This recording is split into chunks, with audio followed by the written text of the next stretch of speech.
Hi friends, welcome to యార్ cinema. ఈరోజు మన వీడియో ఏంటంటే మన నాగ చైతన్య అండ్ సాయి పల్లవి వీళ్ళిద్దరు కాంబినేషన్లో భారీ హైప్తో రిలీజ్ అయిన మూవీ తండేల్. మరి తండేల్ మూవీ ఈరోజు చాలా గ్రాండ్గా రిలీజ్ అయింది.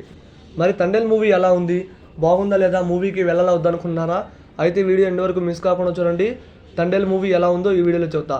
ఇక తండేల్ మూవీ గురించి ఒక ముక్కలో చెప్పాలంటే బాగుంది ఫ్రెండ్స్. మూవీ అయితే నచ్చింది. ముఖ్యంగా ఫస్ట్ హాఫ్ మాత్రం వేరే లెవెల్. అసలు ఫస్ట్ హాఫ్ మాత్రం నాకైతే చాలా బాగా నచ్చింది. అండ్ ఆ ఇంటర్వెల్ సీక్వెన్స్ చాలా బాగుంది ఫ్రెండ్స్. ఇక సెకండ్ హాఫ్ మొత్తం కరాచీలో ఉంటుంది ఆ జైలు మొత్తం, అండ్ అది కూడా చాలా బాగుంది. ముఖ్యంగా మన సాయి పల్లవి అండ్ నాగ చైతన్య వీళ్ళిద్దరు యాక్టింగ్ గురించి మాట్లాడుకోవాలి. డైరెక్టర్ చందు మొండేటి చెప్పినట్టుగా ఇద్దరు యాక్టింగ్ అయితే నెక్స్ట్ లెవెల్. అసలు ఇద్దరు బాగా నటించారు. అండ్ వాళ్ళ డబ్బింగ్ చాలా బాగుంది ఫ్రెండ్స్.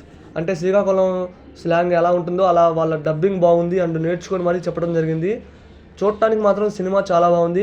మరి నాగ చైతన్య కెరియర్లో ఈ తండేల్ మూవీ ఎలా ఉంటుంది అనేది ఒక ముక్కలో చెప్పాలంటే, తండేల్కి ముందు తండేల్కి తర్వాత అనేలాగా మన నాగ చైతన్య యాక్టింగ్ అయితే ఉంది ఫ్రెండ్స్. అలాగే సాయి పల్లవి తన యాక్టింగ్ గురించి ప్రత్యేకంగా చెప్పనవసరంలా. అండ్ ఈ మూవీలో ప్లస్ అంటే సాంగ్స్, డిఎస్పి మ్యూజిక్ అయితే నెక్స్ట్ లెవెల్ అసలు. అండ్ ఆ సముద్రం బ్యాక్డ్రాప్లో సెట్స్ కూడా చాలా బాగున్నాయి. అండ్ కొన్ని రియల్ లొకేషన్లో తీశారు కాబట్టి చాలా అంటే చాలా విజువల్గా బాగున్నాయి. అండ్ ఆ ఫైట్స్ అయినా బాగున్నాయి. సాంగ్స్ అయితే నెక్స్ట్ లెవెల్. మూవీలో ఉన్న 4 సాంగ్స్ మాత్రం నెక్స్ట్ లెవెల్లో ఉన్నాయి. ఆల్రెడీ నిన్న రిలీజ్కి ఒకరోజు ముందు ఆజాదీ సాంగ్ రిలీజ్ చేశారు. అది వింటే ఏమనిపించలేదు, కానీ థియేటర్లో చూసినప్పుడైతే నెక్స్ట్ లెవెల్ అసలు. అండ్ ఈ మూవీకి నాగ చైతన్య సాయి పల్లవి వీళ్ళిద్దరు యాక్టింగ్ ఏ రేంజ్లో ఉందంటే ఆ రేంజ్లో ఉంటుంది. అండ్ చందు మొండేటి కార్తికేయ 2 తర్వాత తీశారు. మూవీ కూడా బాగుంది. ఇది ఒక రియల్ స్టోరీ కాబట్టి తండేల్ అంటే లీడర్ అనేది మనకి క్లియర్గా చూపించారు. మూవీ మాత్రం చాలా బాగుంది. థియేటర్లో మిస్ కాకుండా మూవీకి అయితే వెళ్ళండి.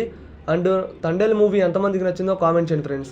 అలాగే ఈ తండేల్ మూవీలో మన నాగ చైతన్య యాక్టింగ్ బాగుందా అండ్ సాయి పల్లవి యాక్టింగ్ బాగుందా అనేది కామెంట్ చేయండి. నాకైతే ఈ మూవీలో నాగ చైతన్య యాక్టింగ్ అయితే వేరే లెవెల్ అనిపించింది. అండ్ ఈ మూవీలో డిఎస్పి బ్యాక్గ్రౌండ్ స్కోర్ మాత్రం ఇచ్చి పడేశాడు. నిజంగా మ్యూజిక్ అయితే నెక్స్ట్ లెవెల్ ఫ్రెండ్స్. వింటుంటేనే గూస్ బంప్స్ వస్తాయి. అసలు ఆ రేంజ్లో ఉంది మ్యూజిక్. అండ్ మూవీ మాత్రం హిట్ అయిపోయింది అంతే. మరి నాగ చైతన్య హిట్